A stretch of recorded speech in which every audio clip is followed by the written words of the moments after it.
Hello, hello. Good morning from Bali. Good evening wherever you are in the world. Just shooting up a quick live here. This is my bike. I'm about to head off to yoga, but I wanted to chat with you first about something that I think is really important. It's like when we can get overly angry.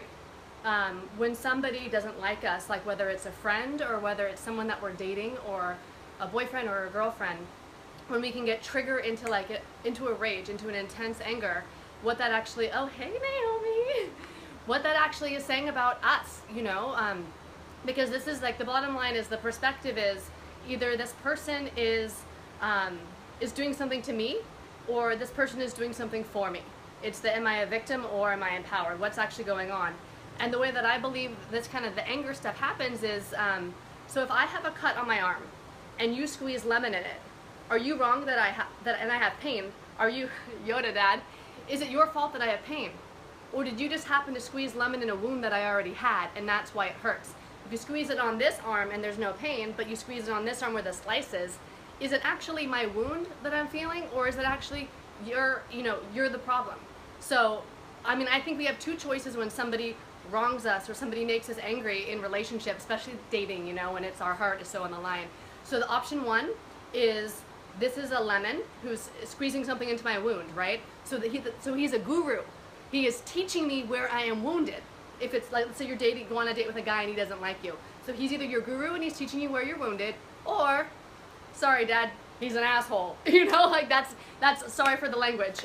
So those are the two ways to look at it. You either blame this person and it's their fault, or you recognize that this person is showing you where you are wounded. In that sense, they're a guru because you cannot heal what you're not aware of. Once you realize you have the wound that the lemon's being squeezed in, you have the opportunity to heal from that, to heal your heart, so you can come back to love. That's the thing, right? So like this happened to me when I first moved to Bali 3 years ago. I started dating this guy and I was, oh, I love the comments, double do's. I was livid. I felt ignored, rejected, abandoned, all these old stories, right? And I knew that it wasn't, I knew my anger was disproportionate to like what we actually had going on. So so we went our separate ways, and bless him, send him love. But I knew that no matter what, I was having a really hard time getting rid of the anger. So I would like write letters and burn them, and I knew that something was going on. It was like a clue that like something wasn't right with my heart, right? Like there was something in my heart. Like I knew that yes, he maybe squeezed the lemon, but there was something there that was stinging disproportionately amount to what was the trigger. So, if you're hysterical, it's historical. So more was revealed, and what I learned was, and this is the way I see it, the heart's very wise. The heart's like a magnet. The heart is going to attract to it the exact circumstances which will allow it to heal. So if I'm really attracted to somebody and I want to date them, most likely it's because they have the exact qualities that are going to tap into my heartbreak and reveal to me where I'm blocked from love. So they're going to squeeze that lemon in my wound, and I can either think that they're the asshole, or I can think, oh, they're the guru. They're showing me where I'm blocked from love. They're showing me where I can heal. They're showing me where I have an opportunity to grow into my natural, wholehearted state, which is to love and be loved. And it's really that close of a perspective. So like if you are out there in your life and you're noticing whether it's a friend doesn't call you back anymore, or whether it's someone you're dating doesn't want to hang out with you, you can either look at them as there's something wrong with them, or what are they showing me about me? What is happening for me? How am I being invited to grow? Oh, there's so many people out there. Hi guys, I love this. Yeah, so I think this is, like I said, I'm just heading out to yoga soon. I love this. Like, look at this helmet. It's just so fun. Sometimes I just love my life, like morning yoga. But more important than that is what's happening with your heart. What are you attracting in? Are you going to stay a victim and think that this person is a jerk? Or are you going to wake up and realize that they're actually showing you where you're blocked from love? And the people who are the hardest to do this with, the ones who are the hardest to, for me, when my heart closes, when I really am believing and I'm believing that you are the problem, my heart slams shut. It is so, that's the hardest thing for me to do. That's like the 300-pound bench press in the gym. It's like, can I open my heart and return love to you? And sometimes the answer is no. Sometimes not saying anything is the best that I can reach for. But can I actually open my heart? And where I'm at now in my heart's evolution is I know it's not you.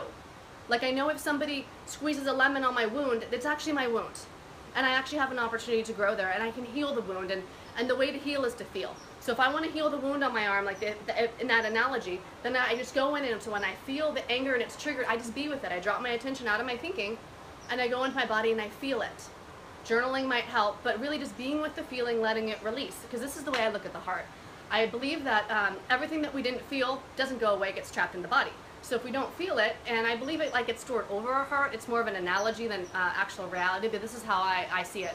So if I have all these grievances that have been unfelt, that I acted like they didn't happen, I had a drink or a cigarette or did something to not feel, so those grievances are all stored over my heart. If I want to heal from that, then it's like, let's say there's 100 times that I didn't cry when I was angry, right? Because what's anger? It's a higher vibration of actual, you're sad, you're hurt.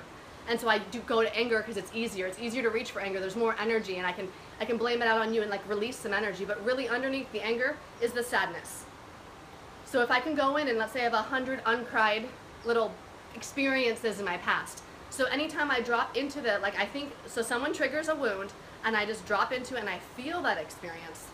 It's like I have this bucket of sadness over my heart, and one by one I get to feel those away. And the more that I'm willing to feel those feelings, the old stuff, it's gone. So if I've had those, so 100 unfelt tears, and then I go through and I feel 10, now there's 90. There's less blocking my heart, which means that my capacity for loving is greater because there's less over my heart. Oh, you guys, hi Brian, hi Jane. Woo, little dance for Jane. So that's it. It's like when you notice that you're really angry and you notice that it's disproportionate, you know? Like if somebody cuts you on traffic and you get livid, that's you. That's your wound. Maybe they did something dangerous and you felt threatened, right? But we're going into the caveman brain. They squeezed a lemon on your wound. So it's an opportunity to drop into your feeling. What do you feel? You feel not important. You feel not good enough. You feel unseen. You feel rejected, abandoned, ignored, whatever it is.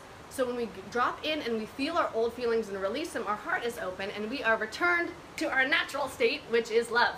So I hope some of this resonated with you. Like always, send me a message if it did. If any questions, anything you want to chat about, leave it in the comments. I love hearing from you. I love having this conversation. And hey, Jane, I love it. Thank you.